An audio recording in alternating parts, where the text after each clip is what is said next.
এই প্রশ্নটি Paschimbanga police constable পরীক্ষায় মেইনসে এসেছিল। যদি গ্রিন মানে ইয়েলো, ইয়েলো মানে হোয়াইট, হোয়াইট মানে রেড, রেড মানে ভায়োলেট, ভায়োলেট মানে ব্ল্যাক হয়, তবে মানুষের রক্তের রঙ কী? A black, B green, C red, D violet.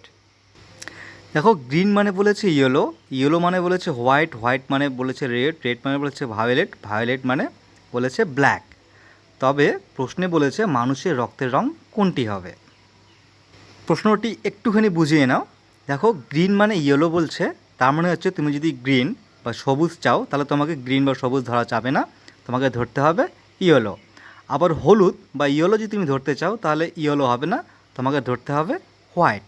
আবার যদি তোমাকে সাদা ধরতে বলা হয় তাহলে সাদা হবে না, তোমাকে ধরতে হবে লাল। আর যদি লাল ধরতে হয় তাহলে তোমাকে ধরতে হবে ভায়োলেট। আর যদি ভায়োলেট বা বেগুনি তোমার চাই তাহলে তোমাকে ধরতে হবে ব্ল্যাক। কিন্তু এটা কীভাবে শর্টকাটে করবে? দেখো, পরপর রঙগুলি লিখে নিলাম, green, yellow, white, red, violet. আচ্ছা, গ্রিনের জন্য আমাকে কী লিখতে হবে? গ্রিনের জন্য আমাকে লিখতে হবে ইয়েলো।